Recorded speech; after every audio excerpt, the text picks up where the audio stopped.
All right, here we have a problem where we're basically asked to calculate the sales price of the bond. That's what issuance means. When we issue the bonds, we're selling the bonds. And we're asked to figure that out where the interest rates are, market and the stated rate could be different. Or I guess this, for example, the same. So one of the things I want to show you is from the podcasts. So when we compare the stated rates and the market rates, one of the things we're going to figure out is the bond selling at a premium? Is it selling at par? Is it selling at a discount? And so one of the things I want you to remember is the stated rate of the bond is what's fixed on the face of the bond. It cannot be changed. And as you recall, probably, bonds take a while to issue a bond. We have to find an underwriter, an investment bank. We have to, actually print the bonds and so forth. So there's some time from the time we decide that we want to issue bonds from the time we actually do issue them. And again, issuing means selling them. Well, the market rate of interest changes every day. And so it's possible by the time that we are ready to sell our bonds that the interest rate that we've got stated on the rate on our bonds are different than the market rate. And so what does that mean to us when we have to sell them? Well, in this first example, the bond is 10%, the stated rate's 10, the market rate is 8. Well, if our bond is selling at 10% and everything else in the market is 8%, are people going to want to buy our bonds? Yes, they are. In fact, we can sell them for more than their face value. And so when that happens, let's get that out of there, bonds sell at a premium, meaning that the price that what we'll collect in cash is greater than the face value of the bond. When they are the same, then the bond sells at par or face value.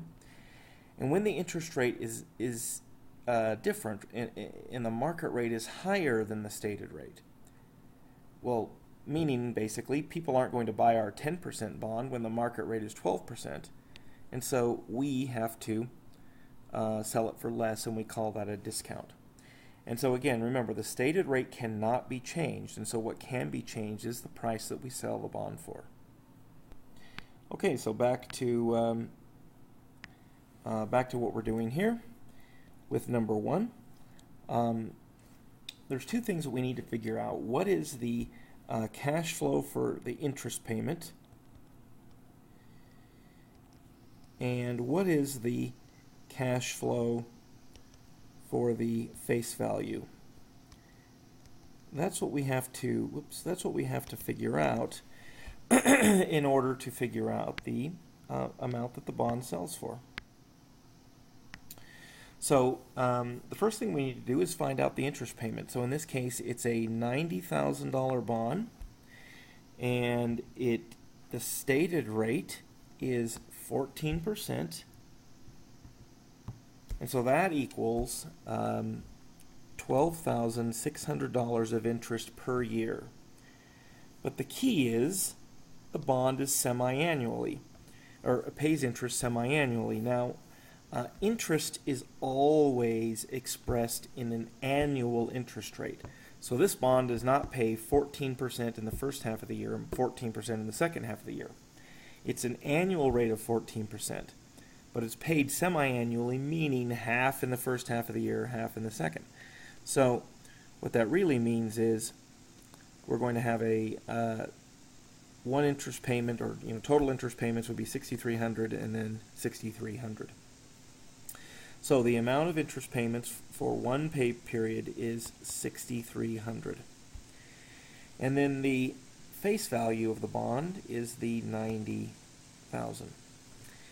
Okay, so now the next step is we need to figure out what factor in our present value tables would we use here. And the thing that we have to consider is again, this idea that it is semi-annually. So the interest rate is, in this case, we use the market rate of interest. By the way, let me mention that the only thing we use the stated interest rate for is this calculation here. The only thing we use it for is to figure out what is the interest payment to the bondholder. We don't use the stated rate for anything else. So the market rate is what we use for everything else. And so the market rate is 14%. Or another way to think about that is 7% in the first half of the year, 7% in the second half of the year. And then we know this is a 7-year bond, but we're not going to make 7 interest payments. We're going to make 14 interest payments, right? We're going to make 14 interest payments of $6,300, not 7 of $12,600. So when it's semi-annual, we half the rate, or half the market rate. We half the market rate and double the interest periods. And these are the amounts we're going to use in our tables. And so in this case, we're going to use 7% and 14 years for this first problem. Okay, so let's go look at our tables. An interest payment gets paid regularly, and so we call that an annuity.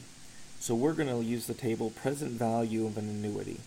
And we're basically looking for the interest and the number of periods that we discussed. And so we said it was 7%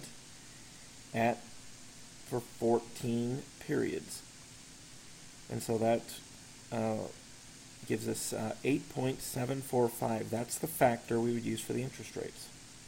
So I take the 6,300 times the 8, got the wrong number there, that happens, 8.745, and we get 55,093.50. All right, so let's look at the face value. All right, the face value is a single amount. It's going to be paid at one time, and so we're using the present value of $1, sometimes called present value of a single sum. And again, we're using the same thing, 7%, 14 periods. Whoops, 7% for 14 periods, that is 0.388. So let's use that factor in our calculation. So 90,000 times 0.388 equals 34,920. Now you're going to see why we don't use the tables really when we do this.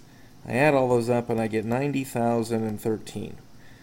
Or rounded, I get 90,000 because 14% of 14% means that the face value and what it issues for should be the same.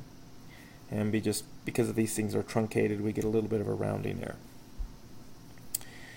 All right, let's take a look at what happens when the interest rates are not the same.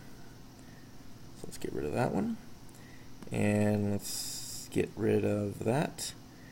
And take a look at number 2.